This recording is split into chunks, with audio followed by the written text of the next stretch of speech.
Hey, good evening, everybody. I'm Patty Palmer. I'm the teen librarian at the Elmhurst Public Library, and I'd like to welcome you this evening. We're doing this on a webinar format tonight, so if you can put your questions in the chat, we'll get to the questions that way. And Tom, do you want to take the questions during or wait till the end?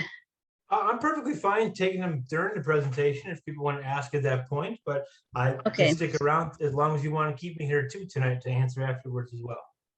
So if you got questions, you can put them in the chat, and Tom and I will keep an eye on the chat too. Just to let you know, we've got some upcoming programs, some more college prep programs on Thursday, October 14th at 7 p.m. We've got college major and career planning, which is presented by Career Vision in Glen Helen. On Tuesday, October 19th, Tom will be back discussing the sticker price of higher education. And on Tuesday, November 2nd, we'll be doing the college financial aid process that will be presented by a member of the Illinois Student Assistance Commission. So Tom, I will let you take it away now, and go ahead. All right, thank you very much. Yeah, sorry, I'm trying to put my camera on, but it says host has stopped it, but no problem. I can just get straight to the presentation though. It works for me. All right, we can work on that there. All right, well, thank you very much, everybody, for coming today. I appreciate your time. So here, I just put my presentation up. So yes, I'm Tom Jaworski from Quest College Consulting.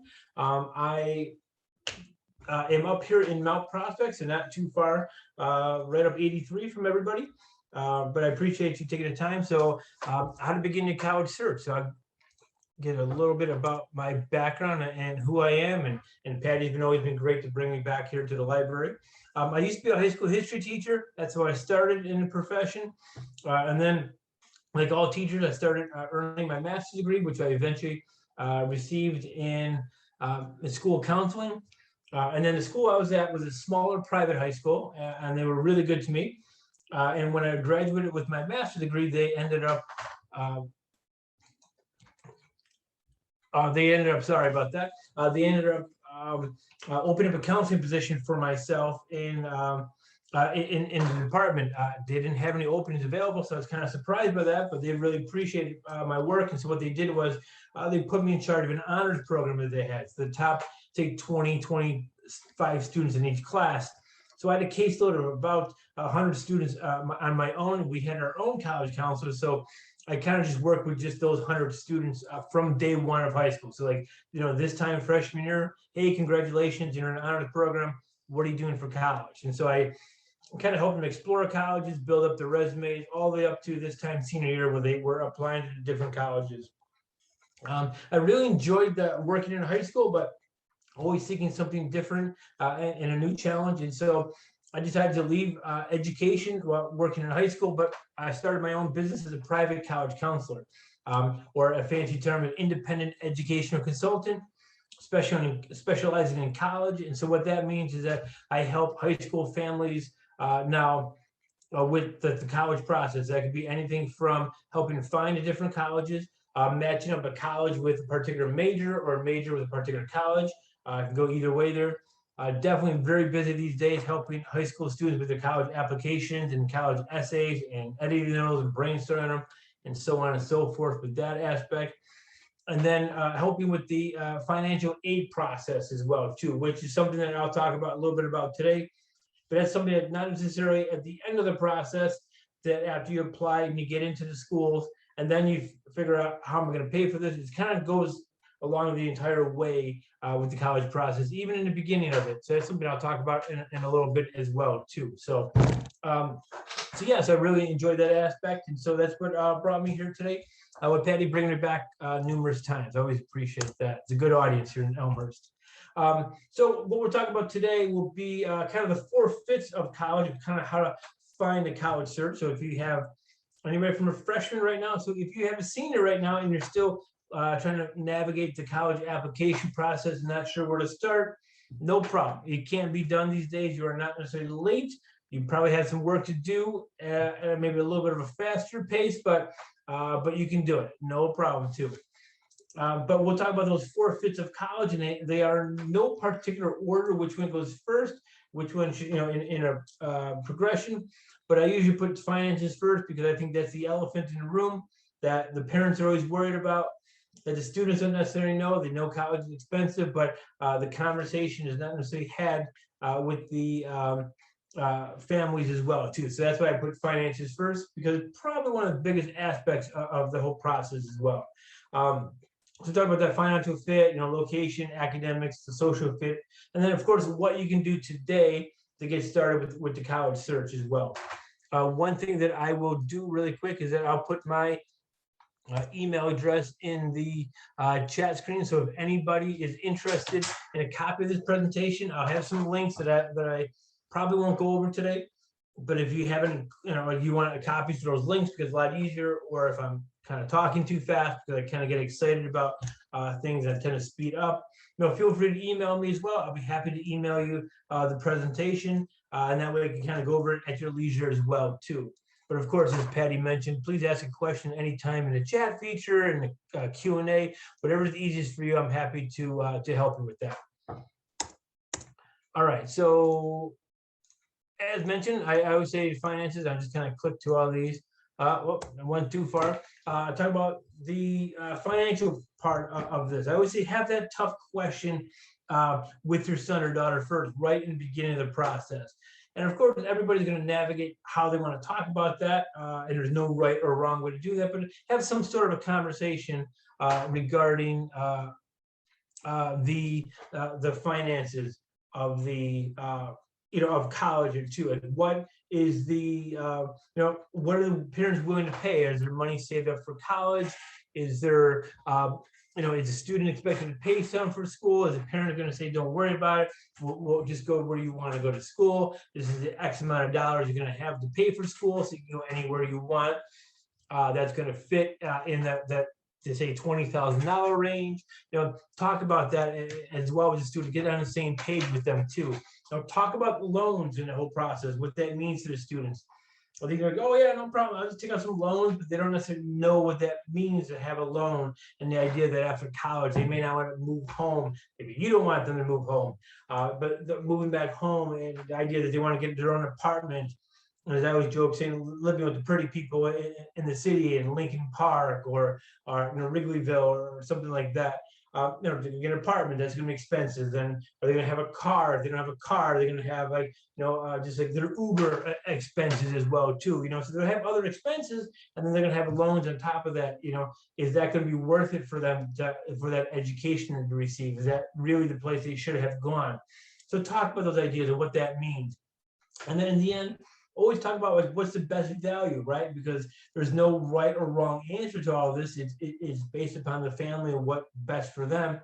But talk about what's the best value for the family. That is it the program that you're able to get into at the school you want to get into? Is it the school you want to get into, and then you're willing to figure out how to pay for that? There's no right or wrong answer there. But as long as you talk about this early, and as I say, get the tears out of the way early in the process by telling them they can't necessarily go to that type of school, or you don't want, or we only have this amount of money. Get it over with now before you get it over with in April of their senior year, and say, hey, let you know, I know you're ready to commit to that school, but I don't think we can afford to go to that school. And they've kind of had their heart set on it, and they don't necessarily, understand the whole aspect of this too. So talk about it early. It'll help navigate, and it really does when I work with clients, and it really helps navigate the process a little bit better when finances is talked about and it's on the table, and it's not that elephant in the room that people are trying to ignore.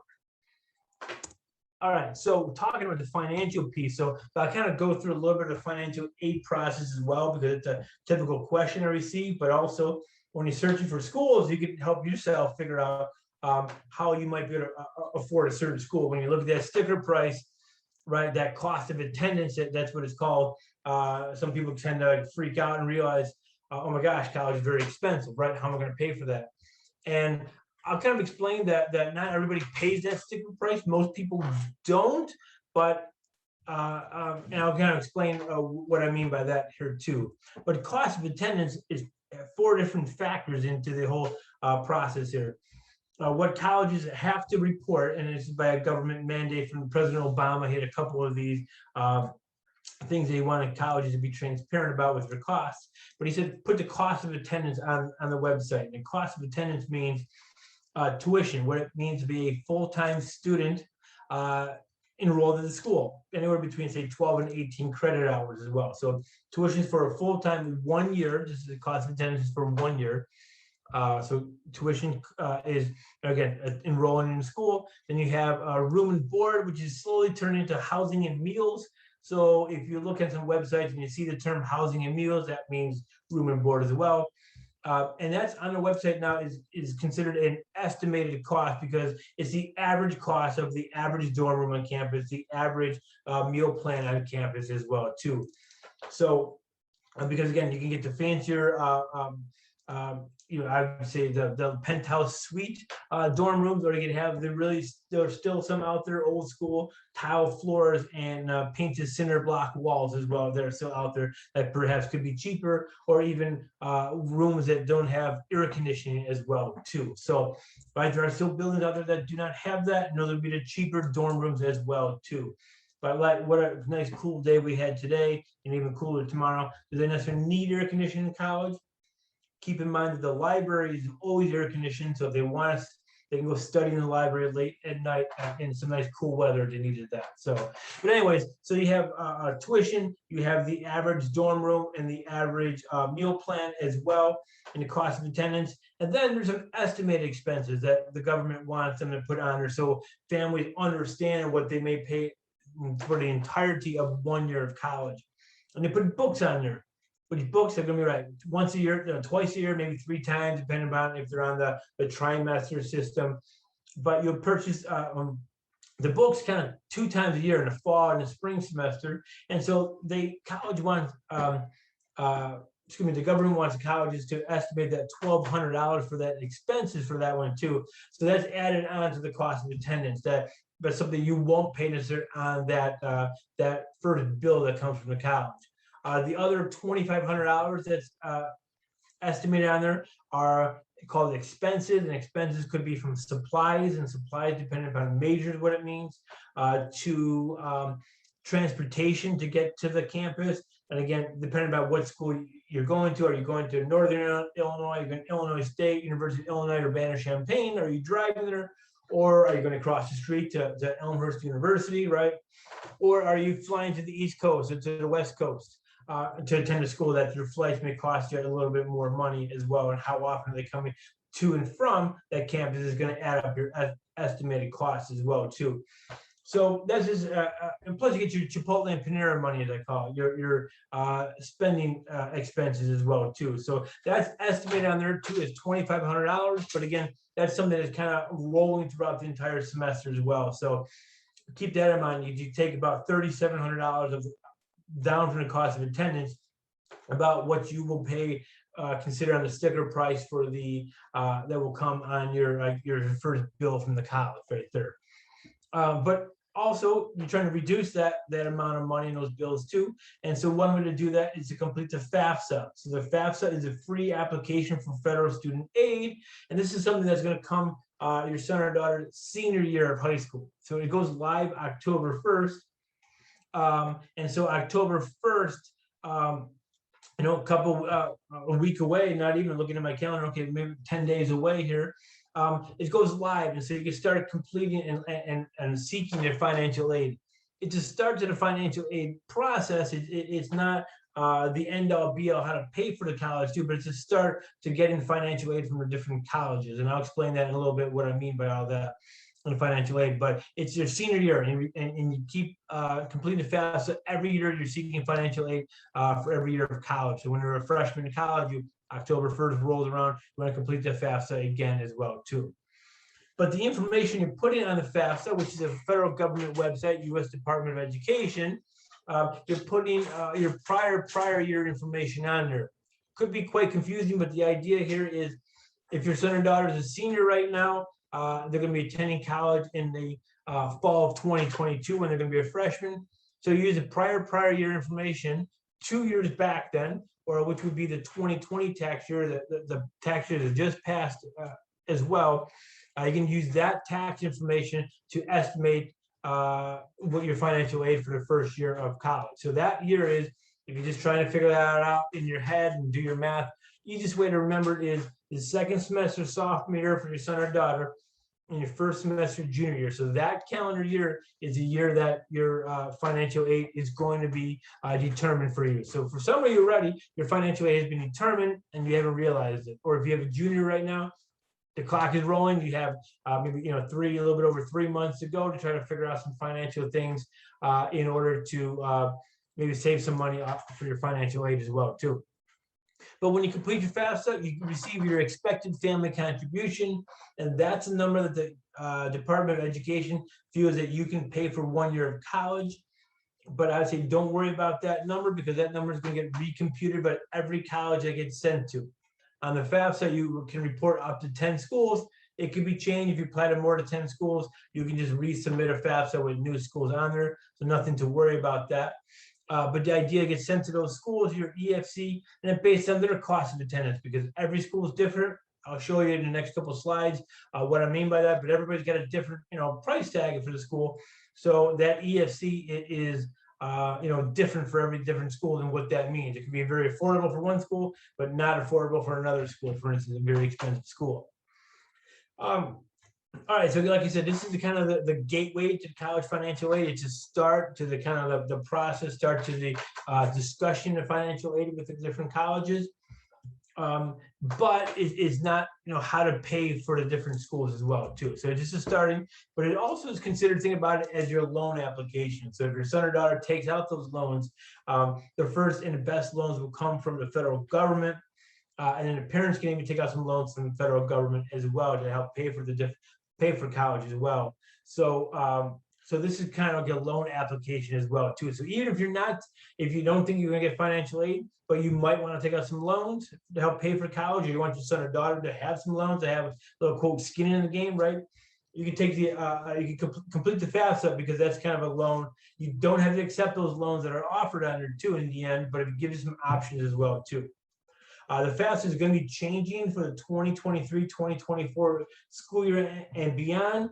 Now they're saying the kind of most changes will take effect for the 2024-2025 school year. So what that means is the fall of 2023, that year. So I'm trying to do my math and trying to figure that out. So I think in 2 years, it's really going to change a little bit of FAFSA. One of the things is they're going to get rid of the expected family contribution, because it's a little bit confusing, right? Because you think, oh, that's what I'm going to pay for 1 year of college, but it's not. And the college will recompute that. And you're kind of thinking, well, that doesn't make sense. That's what I can afford. Why can't I pay that?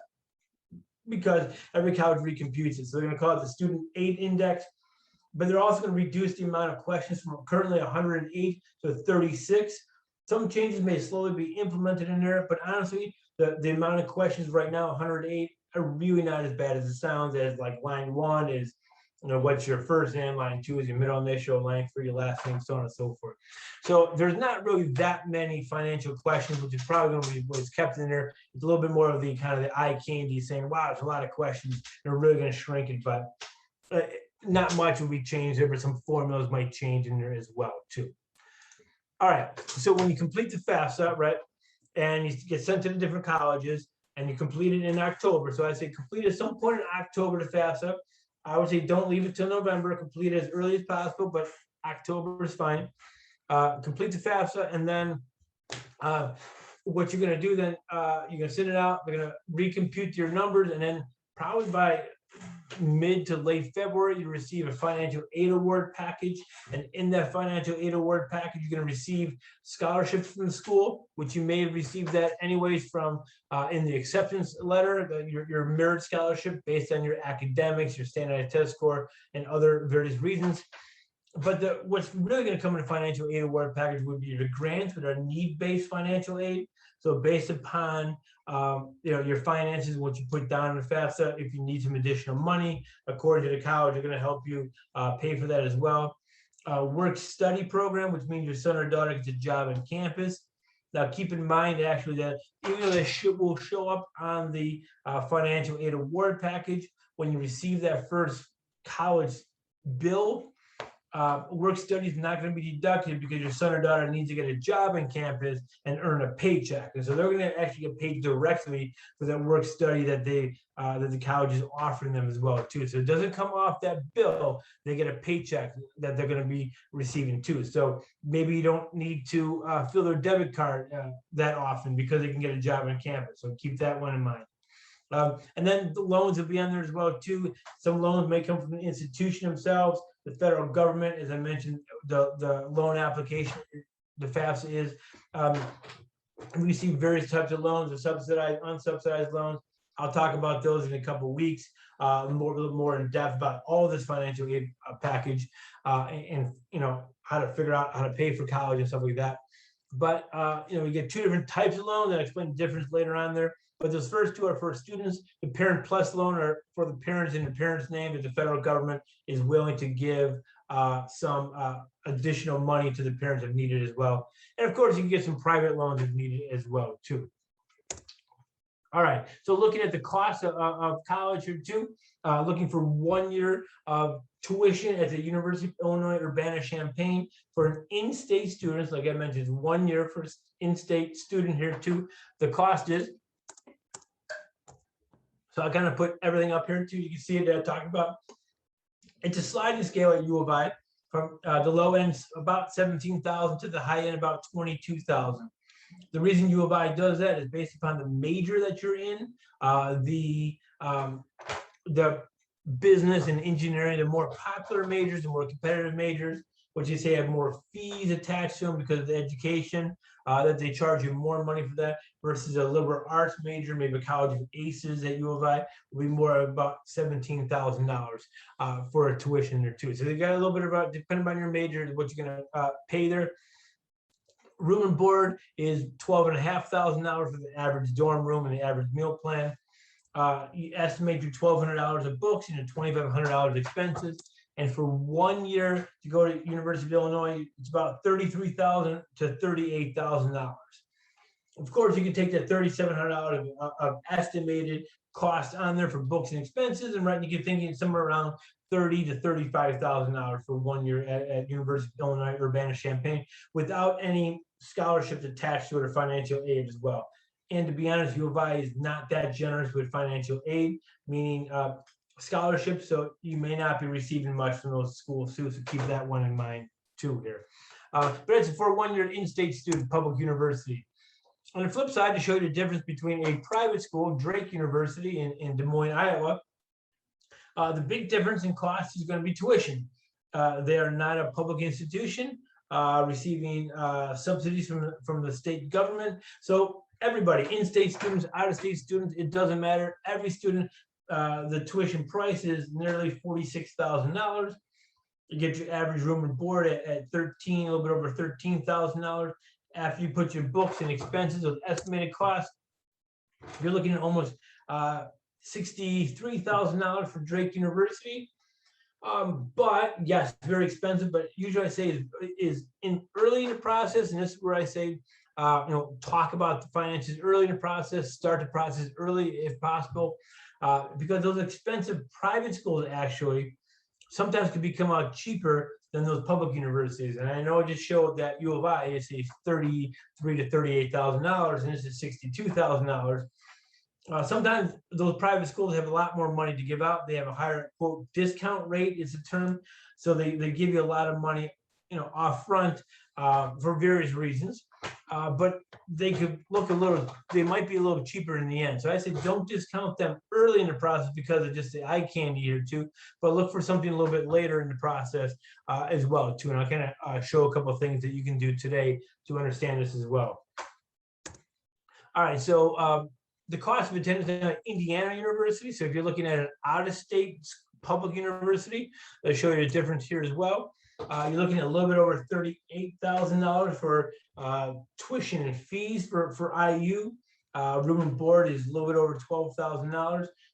On their website, they have books at $1,050, expenses exactly at $28.18. I would love to figure out how they got to exactly that $18, for instance, and then just round down. They're looking at that amount of money. So you're looking at a little bit over $54,000 now. And I know that we said, wow, those private schools are expensive, let's cross them out. But right there, you have $8,000 more, is Drake than IU for out of state. So in the end, I know it's $8,000 and 32,000 times, after 4 years. So it does add up. I understand that. But think about sometimes just a public school are not always the cheapest option as well, too. And on the flip side, public schools don't always tend to give the best scholarship or financial aid packages as well. For instance, Indiana probably gives about, now if you take the estimated expenses out, nearly $4,000, you want to make this for conversation pieces, about $50,000 that you'd be kind of paying a billed from IU. Typically, they give Illinois students about anywhere between $10,000 to $12,000 as far as a scholarship or merit aid. So you're looking at anywhere between, say, $38,000 and $40,000 typically to have to attend IU. So again, maybe a little bit more than it would be to attend U of I, but they're typically trying to make you make a decision. Do you want to go to IU? Do you want to go to U of I? And make the cost very comparable for you as well, too. So it's still not the cheapest as well, too. Whereas Drake is obviously with private school, the average private cost of a private school. So on here is actually about $37,000 for tuition. Now, keep in mind, there are a ton of private schools in the nation compared to the amount of public universities as well. But the average private school cost is $37,000 or so. Again, take in mind the location of the type of school, the selectivity of the school, those highly selective schools like Cornell will be a lot more expensive as well too. Ivy League, but they have a lot more money to give you as well too. But some will say $37,000 for tuition, $13,000 for room and board, and about $4,000 estimated according to an article by Inside Higher Ed here. The estimate is about $54,000 you're looking at. So the average private school is the cost of Indiana University for out of state as well too. But the average tuition discount, the fancy term, would just take the tuition and you chop off 53.9%. Let's make it an easy 50%, and you're looking at 18.5, maybe $19,000 off the top there that you're chopping off there. So if you take almost 20, which we're round the numbers up, you're looking around $33,000, $34,000. So very, very close to the in-state public university. So keep that in mind, that if you took, I forgot what is it, Drake was $42,000, maybe $46,000, so $21,000 to $23,000 off their price. At 63, you're looking, it's still expensive. I get that it's still expensive, but maybe you might be able to get even some more financial aid from a school because they're used to kind of giving a discount. But the idea is also that private schools, again, this is a Inside Higher Ed article talking about this, that the trend seems to be that the tuition prices are going down, the discount rate is going up due to declining enrollments.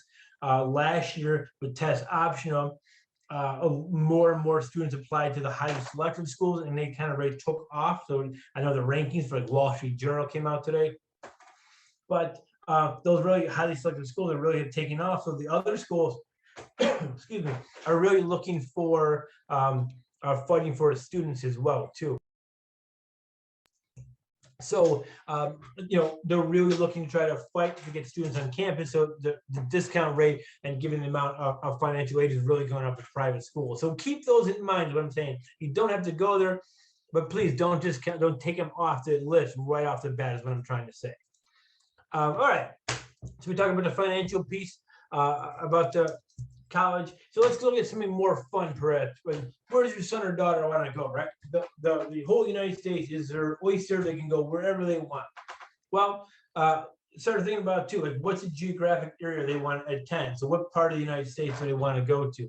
I've had students to say, I want to go somewhere where it doesn't snow. So so we crossed the United States in half and went down. I have another student that wants to go somewhere where he can experience all 4 seasons as well too. So he doesn't want just the warmth the entire year. And something that throws you off, like I'm looking at University of Texas right there, the Longhorn is staring at me. And I remember going to visit campus years ago, and you're walking on campus, and I'm I'm in like December, I think it's November, I think I was visiting campus, and there's all these people at the pool, and you remember, right? It's 80 degrees, and I'm walking around in shorts, and there's a ton, plenty of outdoor pools that you don't see at University of Illinois, at Indiana University, right? So it's a different type of place you're going to school at different areas as well. So look at that geographic area you want.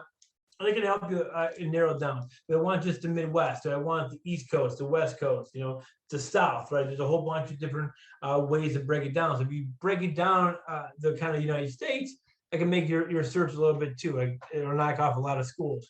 Then you go for the school side. So I want the big schools. There's a lot less big schools than small schools out there. But keep in mind, I know a lot of people typically say, well, I don't want a small school, right? Because York is a pretty big high school, for instance. And they're like, well, geez, I don't want to go to school like this size of York. Like I'm going to know everybody in school and I want something different.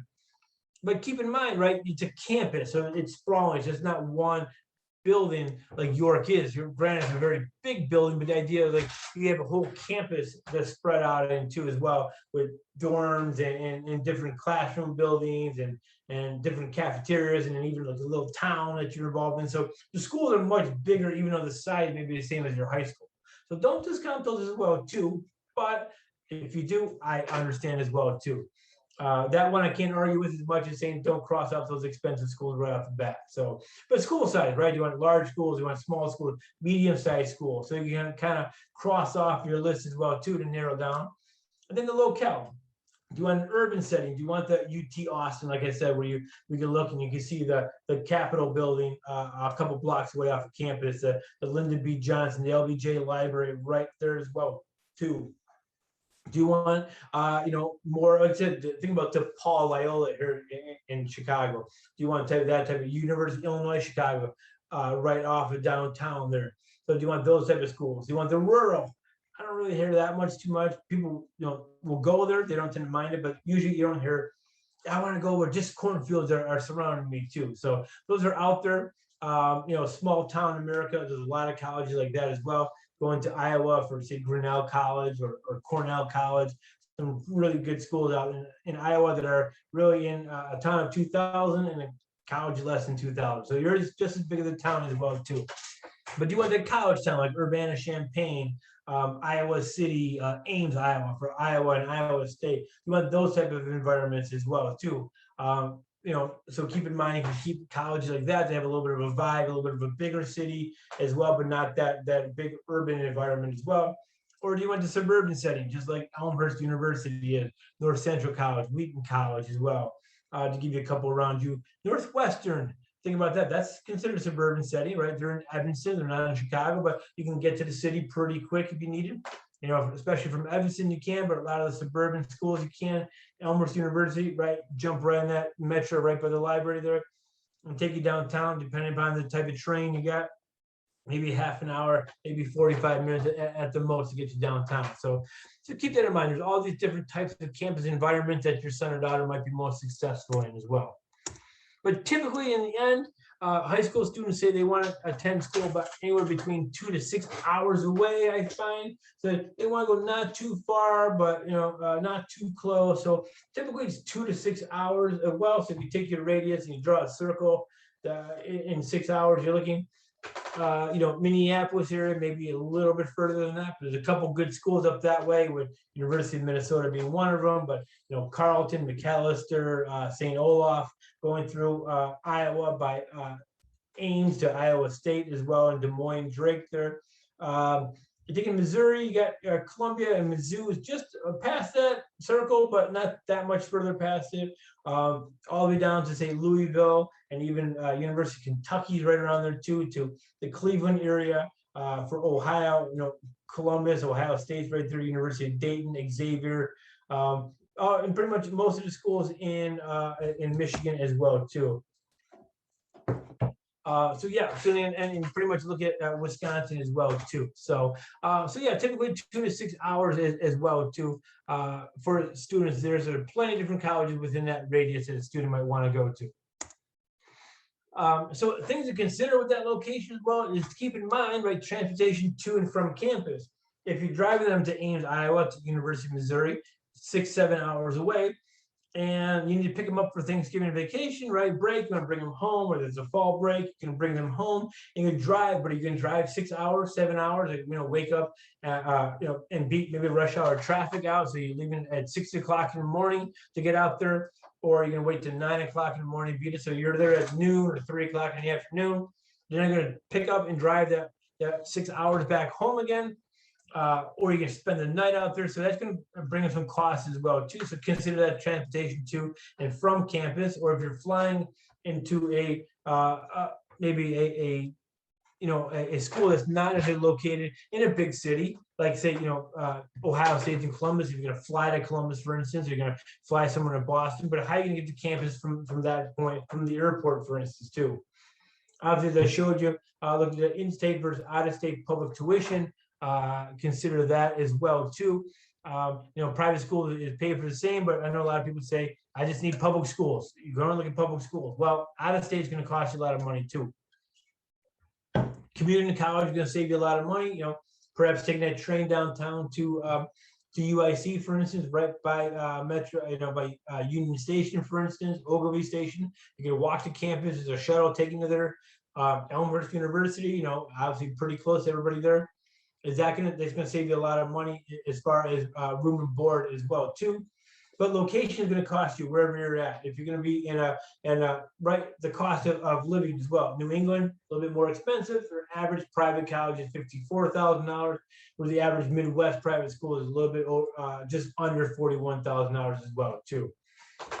So so keep in mind all these conversations to consider as well when you're choosing a college as well too. Academics, choose a college for success is what I try to say. Just don't look at a college and say, oh, I have to go to school there too. My ACT, SAT scores match up to those schools. Go somewhere you're going to be successful, for instance. You definitely can look at the grades and match yourself up to the median 50%. That's the middle 50% of students that have been accepted to those colleges. Obviously, there are students that are above that median 50%, the top 25% that were able to get in. 25% of those students below that as well too that accepted, offered admission to the college as well too. Same thing with GPAs. And I know standardized test scores, but you can go test optional these days, and over 1,700 colleges are test optional. And they're honestly not going to hold it against you, but not sending your standardized test score, for instance.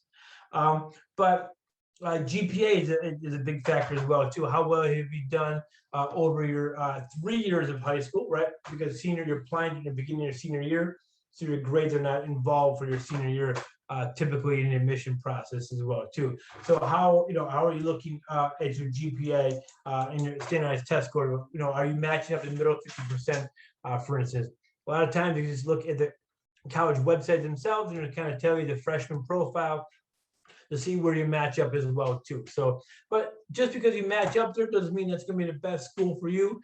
Like I said, choose a college you're going to be successful in, that has a program that you want, and don't feel pressured to go. You have to go to that school because your grades or your standardized test scores kind of say you should go to those schools. When you're looking at the academics as well too, when you're applying to those different schools, looking at the admission process as well too. Most of the schools your son or daughter might be looking at are going to be considered common application schools. The Common App, so if they have a senior, it might be working on the Common App right now. It's over 930 different colleges are in this one application, and about 80 to 90% of that application is common to them.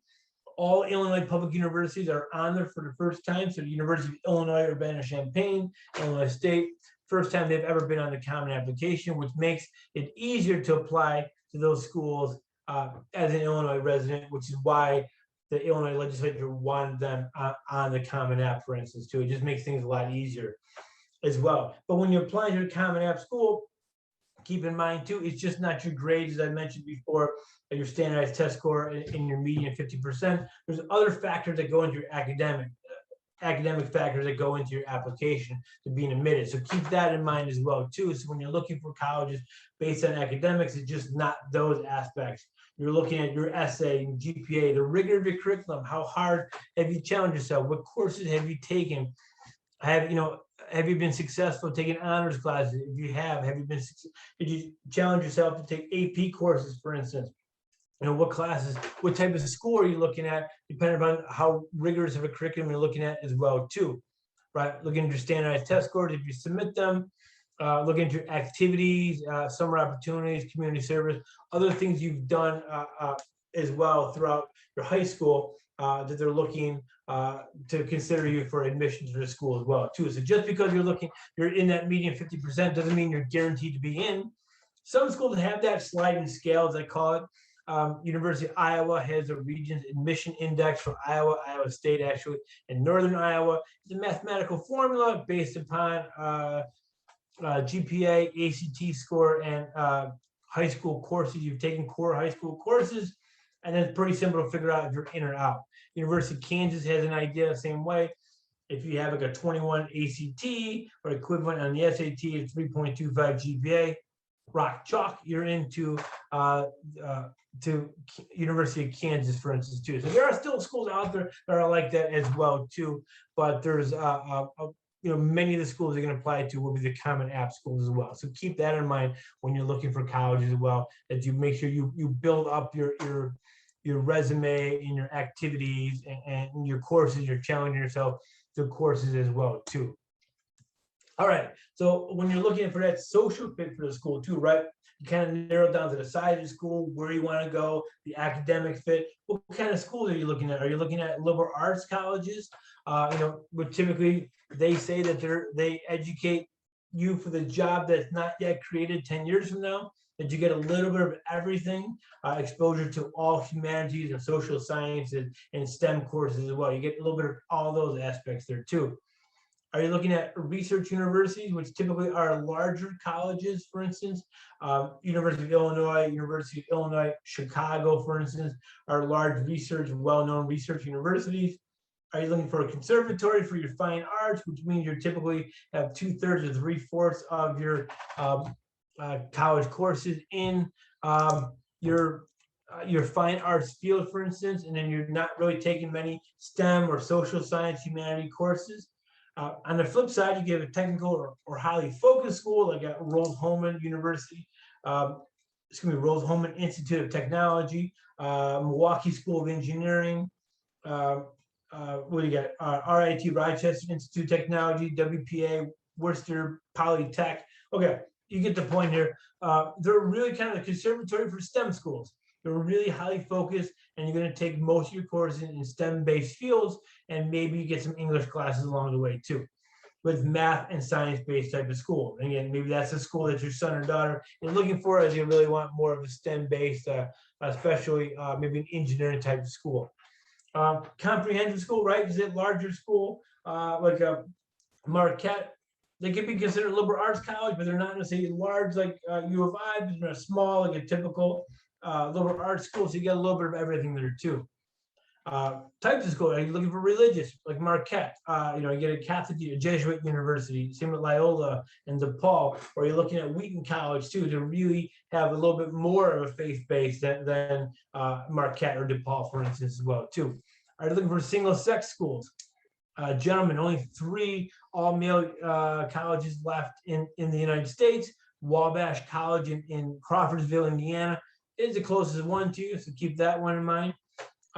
Ladies, there's more out there. St. Mary's College in Notre Dame, Indiana, for instance. You can still take classes at the University of Notre Dame, but you're still technically a St. Mary's College student. Are you looking for a historically Black college and university, an HBCU, right? And it doesn't mean you have to be a person of color to attend those schools. Anybody's welcome there too. But again, a little bit more focus on people of color at the university as well. Or do you want a community college? Nothing wrong with a college you paid. Great way to, first of all, save money. Maybe give you a little bit of guidance if you're not ready to go away to school, for instance. Right, because you have that pressure, you have to go away to school. Why? Who says? Save some money, get some college gen eds out of the way. You don't have to go for 2 years. You can go for 1 year and save some money as well going to school there. So keep that in mind, that community colleges are wonderful options as well too.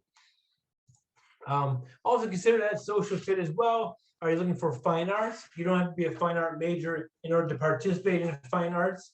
My neighbor across the street, he went to Augustana College, and he was a biology major but he still will participate in the a couple performances each year with his trumpet, and he received a $7,000 scholarship in order to play for those 3 performances. So, and he typically said he practiced for about a week and he had a performance. So about 3 weeks out of the year, he's getting $7,000 or $2,300 per performance. Not a bad deal there.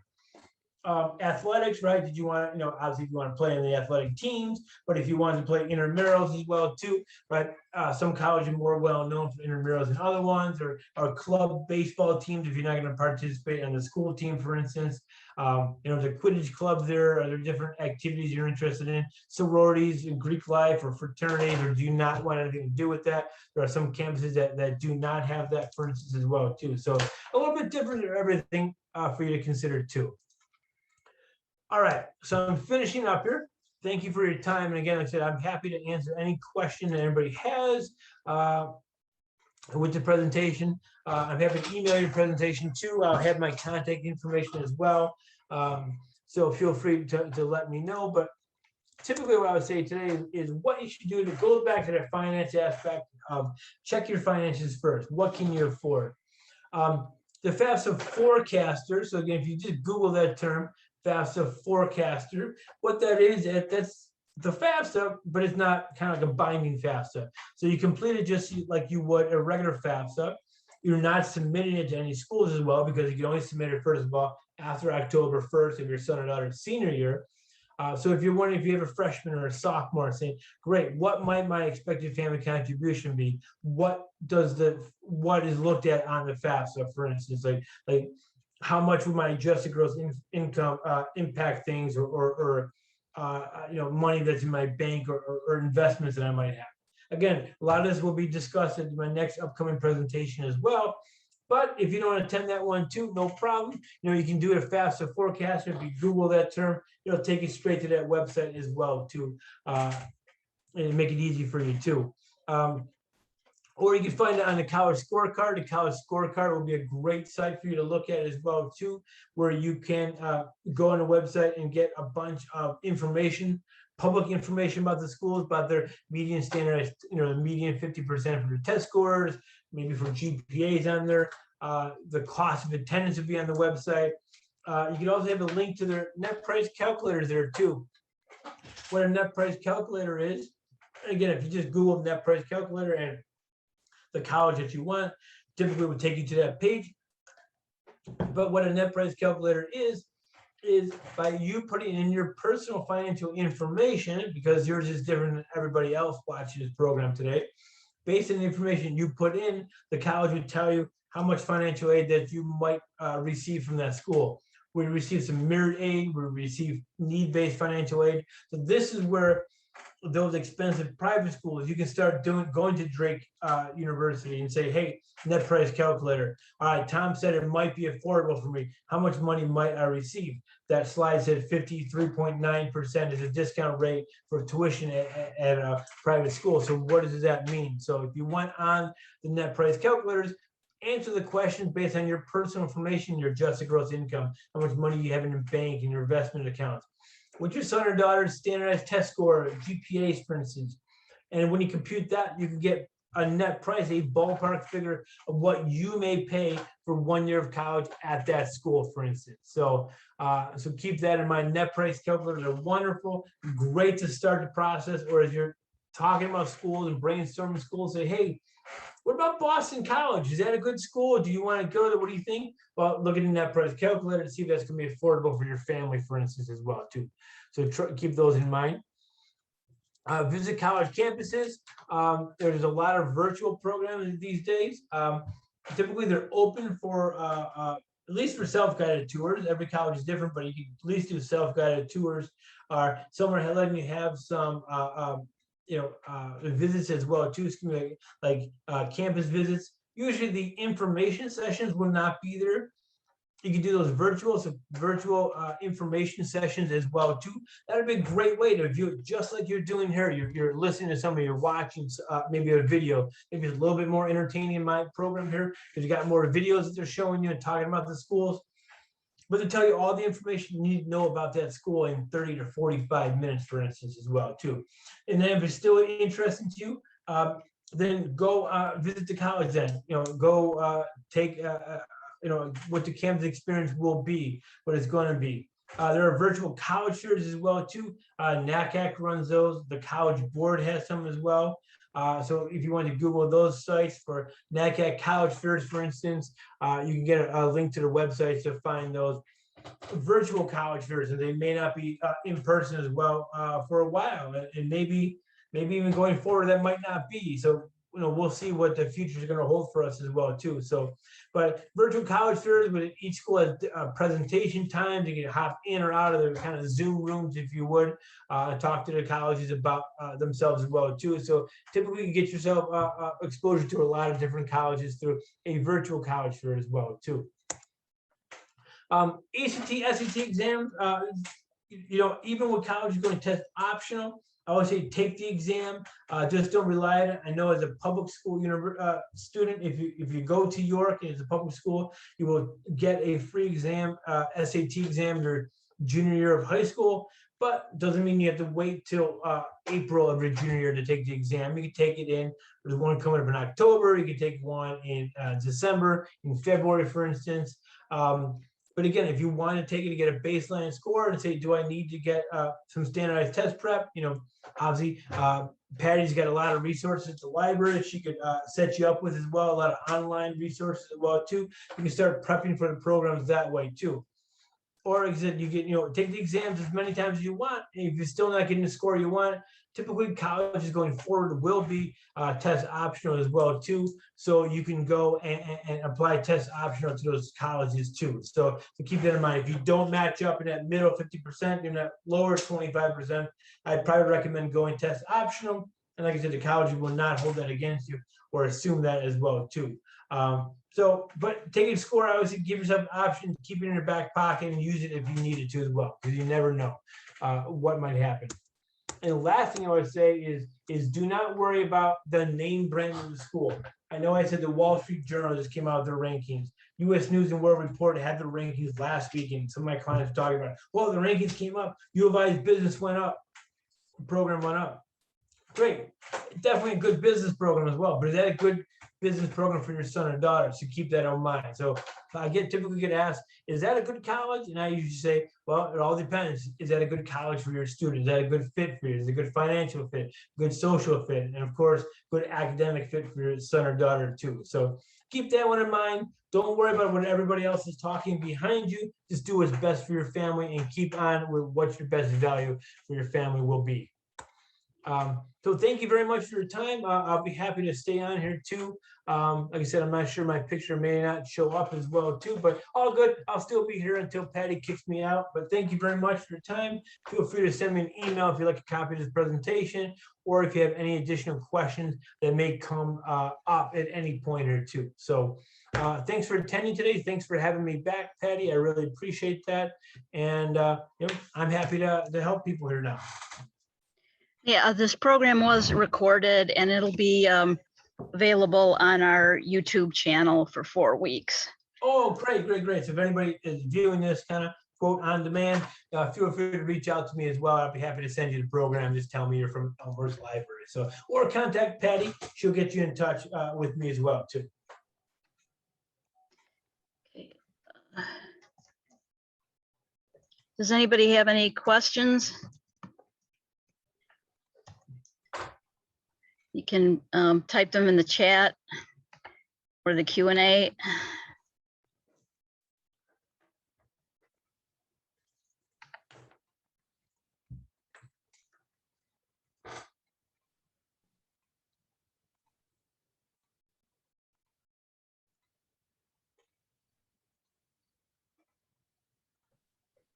Okay, well, if there aren't any questions, we'll finish for tonight. And like I said, we've got other programs coming up for college prep. So take a look at our website and our newsletter, and we hope to see you at one of those in the future.